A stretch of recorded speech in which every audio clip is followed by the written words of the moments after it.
안녕하세요. 절대값TV의 명품 PD 한PD입니다. 자, 요즘에 주택시장의 대출시장 극심한 혼란 속에 있어요. 자, 요즘 칼자를 쥐고 계시고 휘두르시는 고승범 금융위원장이에요. 요즘은 예전에는 이제 홍남기 부총리가 칼자루를 쥐고 있는데, 이제 홍남기 부총리는 뭐 임기도 얼마 안 남았고 이제 레임덕에 빠진 것 같고, 경제 상황의 전반을 주도하고 계신 분은 이 금융위원장. 이분도 이거 장관급이에요. 고승범 금융위원장이에요. 규제를 내놓고 있어요. 주택시장 대출에서 가장 최후의 수단이 전세 대출을 막는 거예요. 자, 전세 대출을 막는 것은 뭐 대한민국 주택시장의 50% 정도, 뭐 40에서 뭐 한 50% 정도가 전세로 살고 있지 않습니까? 그렇다고 한다고 하면 그 대출 시장을 막는다고 하면 극심한 전세 대출 받아서 이사를 가거나 또는 뭐 계획을 하고 계신 분들한테는 어떤 극심한 혼란에 빠질 수밖에 없어요. 자, 그래서 전세 대출을 건드리는 것은 영린이라고 표현을 해요. 자신의 생활의 기반이 되는 주거에 이동을 못한다거나 주거지를 확보하지 못한다면 대출의 규제 때문에 굉장히 민심이 동요를 하겠죠. 그래서 이것에 대한 규제는 최후의 보루수단이고 함부로 건들 수도 없다라고 그래요. 마지막 카드인 전세대출 규제 카드를 어떻게 꺼낼지를 지금 고심을 하고 있는 지금의 좌파 정부나 뭐 어떤 정부든지 언론에 이렇게 흘려요. 이런 규제를 내놓을 것이다 라고 흘리면 그 반응이 나오지 않습니까? 기자들의 반응, 국민들의 반응, 그리고 어떤 시장의 반응이 나오는데, 그걸 보고 정책을 결정하겠다는 거예요. 그래서 한국은행 총리, 금융위원장, 홍남기 부총리 이 세 사람이 모여서 10월 달에 대책을 내놓겠다라고 이야기를 했어요. 그것에서 전세 대출에 대한 규제도 나올 수 있다라는 얘기가 나오고 있어요. 일단 이 전세 대출을 잘못 건드렸다가는 이 민심의 역풍을 맞을 수가 있어요. 지금 대선이 얼마 안 남았잖아요. 그죠? 이 대선이 얼마 안 남은 상황에서 전세 대출 규제를 건드리기가 쉽지가 않겠죠. 이건 쉽지가 않은 거예요. 지금 전반적으로 전세 대출 문제뿐만 아니라 택담보대출도 안 나오는 경우가 많다고 그래요. 이제 올해 지나면 나오겠죠. 내년에 이제 또 다시 해가 시작되니까 나올 수 있는데, 올해는 여러 가지 상황으로 이제 대출 규제가 다 막혔다고 그래요. 이제 은행들이 더 이상 총알이 없다라는 거죠. 그리고 더 이상 늘릴 수가 없. 이게 이제 주담보도 안 나오고, 예전에는 잔금 대출도 그 당시에 KB 시세에 준해서 이제 뭐 40%에서 60% 이상 나왔는데, 자, 앞으로는 분양가를 기준으로 해서 잔금 대출 해주겠다. 자, 그러니까 또 난리가 났어요. 뭐 사실 이렇게 하는 것은 어떤 투기성 거래를 막으려고 하는 거겠죠. 왜냐면 뭐 집만 사면은 뭐 내 돈 없이도 집만 사면은 전세금으로 분양대금이 다 나오고, 예를 들어서 잔금 대출 시에 또 다 나오고, 자, 그러니까 사람들이 이게 겁 없이 집을 사는 거야. 자기 돈 없이. 이제 그런 게 이제 관례화되고 있다라는 거예요. 이제 그런 것에 제동을 걸어보겠다라는 거죠. 왜냐면 뭐 집값이 항상 계속 올라갈 수는 없으니까 그게 또 금융시장을 불안하게 만들 수 있고 부실을 키울 수 있다라고 금융위원회에서는 생각하고 있는 거예요. 그게 고승범 위원장이 전세대출 규제를 시사하는 것은 집값 상승에 전세대출의 급증이 기여를 했다. 자, 그리고 대부분의 거래를 보니까, 반 이상의 거래를 보니까 갭투자더라라는 거예요. 물론 뭐 투기성 갭투자는 아닌데, 실제로는 실수요들이 이렇게 갭을 두고 사는 경우가 있잖아요. 뭐 그런 경우도 있고, 투기 하시는 분도 있고, 뭐 이렇게 섞여 있겠죠, 그게. 자, 그런데 일단 정부 입장에서는 전세가 많이 끼어있는 갭 투자를 다 투기성 거래라고 보고 있는 거예요. 지금 판단하고 있는 거예요. 자, 그래서 서울의 43%가 갭 투자다. 그중 절반이 깡통 정세 위험에 있다. 이 내용을 가지고 전세 대출 규제를 하겠다라는 게 금융위원회의 어떤 정책의 방향 같아요. 자, 실제로 가계 대출의 증가의 대부분이 전세자금 대출이 주도했다라고 보는 거예요.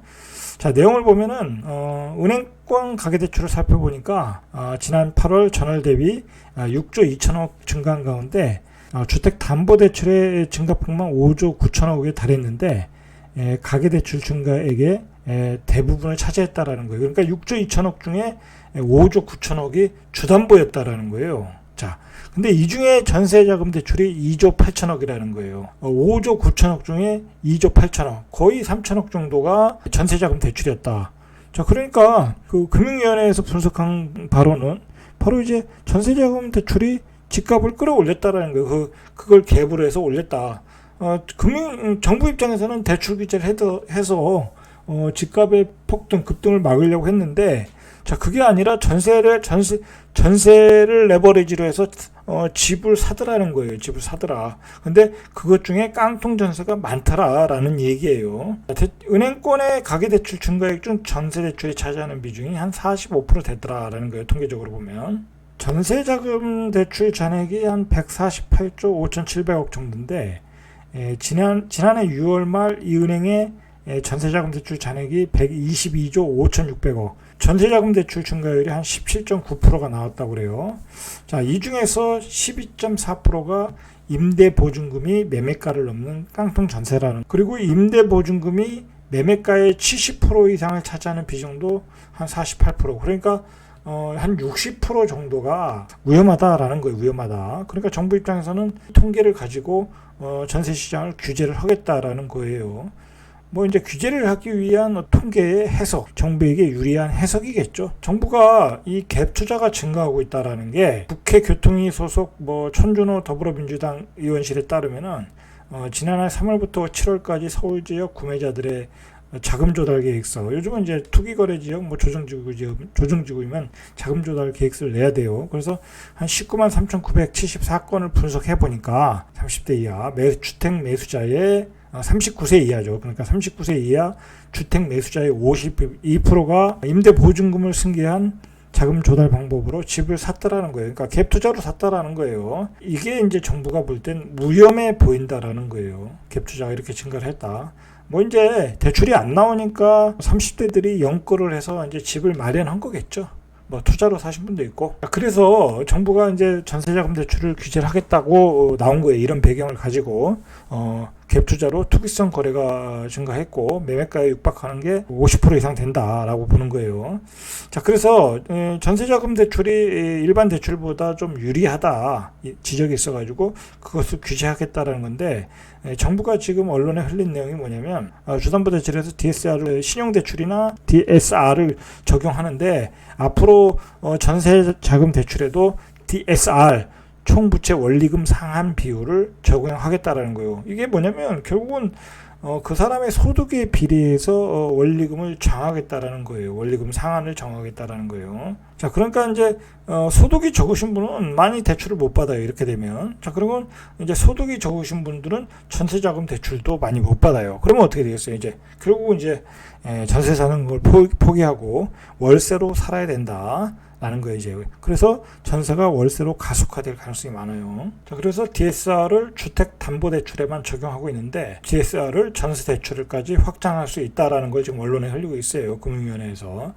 9월 전세대출 데이터까지 최대한 정밀 분석한 후에 규제 여부와 방안 등에 대해서 결론을 내릴 것이다. 자, 이게 이제 10월 달에 이주열, 고승범, 홍남기 이 세 분이 만나가지고 10월 달에 관리 방안을 발표하겠다라는 거예요. 이미 지금 그 대출을 조인다고 하니까 상승률이 좀 줄어들었어요. 자, 이 전세자금 대출까지 나오면은 연말에 좀 상승세는 줄어들 것 같아요. 자, 이게 이미 이제 이런 대책을 마련하겠다고 하지만 큰 4대 은행들은 벌써 이미 실행에 들어가겠다고 기사가 나오고 있어요. 어떤 얘기냐면 임대차 갱신 때 임대차 보증금의 80%까지 가능했던 전세 대출 한도 증액 범위가 줄어든다는 거예요. 예를 들어서 전세값이 4억에서 6억으로 2억 올랐다면 지금은 전세보증금의 한 80%인 4억 8천까지 이제 대출을 받을 수 있지만 이달부터는 증액분인 2억까지만 빌릴 수 있다. 그러니까 대출 한도가 절반으로 줄어든다는 거겠죠. 자, 벌써 DSR 규제하기 전에 그 은행들이 내규를 정하고 있어요. 이제 금융위원회 눈치를 봐야 되니까. 자, 이렇게 되면 무슨 문제가 생기냐면 전세에서 전세로 갈 수가 없어요. 왜냐하면 그 전세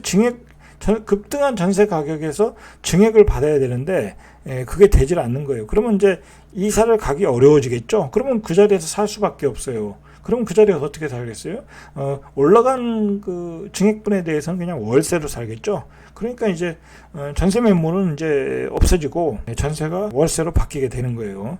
그리고 임대차 보호 3법으로 인해서 지금 뭐 이제 여러 가지 그 규제들이 나왔기 때문에, 예를 들어서 이제 전월세에도 전월세 소득에 대해서도 신고를 해야 되거든요. 그럼 자기의 소득이 노출되기 때문에 결국은 이제 세금을 내야 되잖아요. 그 세금을 내는 임대인 입장에서는 월세를 많이 받을 수밖에 없어요.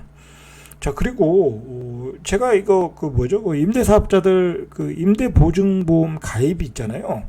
저도 이제 임대사업자니까 보증보험 가입에 대해서 요즘 이제 하나 할 게 있어서 준비 중인데, 이거는 좀 정말 머리가 아파요. 너무 복잡하고, 뭐 그리고 준비할 서류도 많고, 그리고 이게 문제가 뭐냐면, 저야 이제 예를 들어서 이제 갭 투자를 많이 하시는 분들 있잖아요. 뭐 서울에도 오고, 뭐 부산에도 오고, 대구에도 오고, 대전하고 막 수십 채도 하시는 분이 있을 거야, 아마.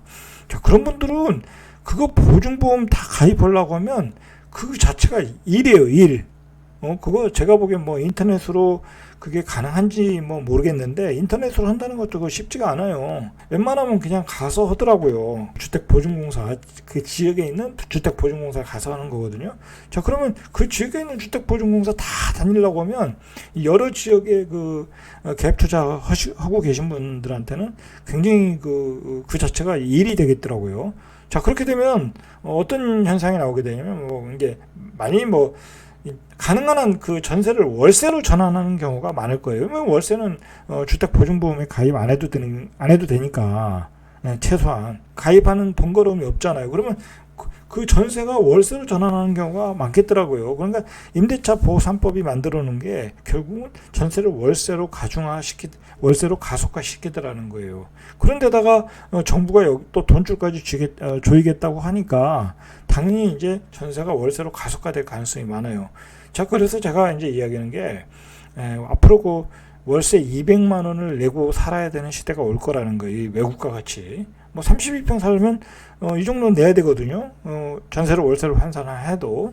자, 그런 시대가 올 수 있다. 그리고 이제 이렇게 많이 받으면 미국도 그렇고 이제 다른 그 선진국도 그렇지만 세금을 많이 때려요, 정부가. 그러면 이제 정부가 거기다 세금을 많이 때리는 거예요. 세수를 확보하는 거죠. 이제 우리나라도 그런 식으로 갈 수 있다라는 거예요. 어쨌든 정부가 이제 대출 억제 정책을 계속 내놓고 있다 보니까 매매 시장은 조금 매매 수급 지수가 떨어졌어요. 부동산원에 따르면 수도권 아파트 매매 수급 지수가 이번 주에 105, 지난주에 106.7에서 한 1.6포인트 떨어졌고, 서울 아파트 매매 수급 지수도 102.9에서 지난주 104에서 102.9로 1.3포인트 떨어졌고, 전세 시장 분위기도 전세 수급 지수가 한 1포인트 정도 떨어졌어요.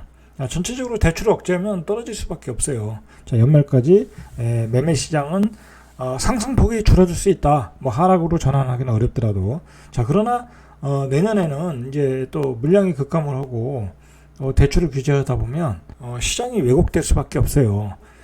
지금 정부가 지금 하고 있는 게 이제 주담보 규제잖아요. 담보대출 규제잖아요. 자, 그렇다 보면 이제 집을 살 수가 없잖아요. 자기 돈을 대출을 받아서 집을 사야 되는데 못 사다 보니까. 자, 그러면 결국은 어떻게 되겠어요? 갭 투자를 할 수밖에 없죠. 근데 정부가 갭 투자하지 말라고 전세를 막았어요. 자, 그러나 사람들이 또 연끌을 해서 집을 살 수가 있어요. 전세 가격은 오르니까, 앞으로 오를 가능성이 높으니까. 그래도 오르거든요. 매물이 없으니까. 전세가 월세로 다 전환되면 전세 시장이 쪼그라들잖아요. 전세 입주 물량이 적어지니까. 거기다가 내년에 또 입주 물량이 적잖아요. 그러니까 내년에 또 전세값이 폭등해. 매매와 전세 가격 갭이 적어져. 그러면 어차피 대출도 못 받으니까 더 갭 투자 수요가 늘어날 가능성이 높다. 오히려 이게 문제예요. 정부가 대출을 막으면 오히려 갭 투자 수요가 늘어날 수 있어요. 그러면 또 집값이 조용했다가 또 폭등할 수 있다라는 게 제 예측이에요. 정부의 대책이라는 게 결국은 이렇게 또 시장을 왜곡시킬 수 있다라는 거예요. 자, 2022년 공급 물량 부족하고 전세 가격은 폭등한다. 그러면 갭이 줄어들면 갭 투자가 또 늘어날 수 있다라는 거예요. 갭 투자가 늘어나면 당연히 매매 가격은 자극을 받겠죠.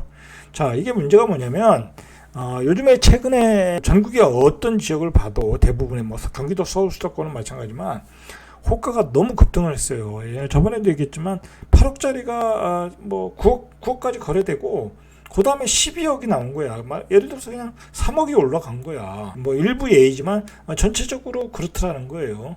자, 근데 문제는 거래가 안 되겠죠. 뭐 바보가 아닌 한 8억 5천에 거래됐던 걸 누가 12억에 사겠습니까? 그러니까 거래가 안 되는 거지, 지금 거래량이. 그런데 물량은 많지 않아. 누가 팔라고 그러지 않으니까.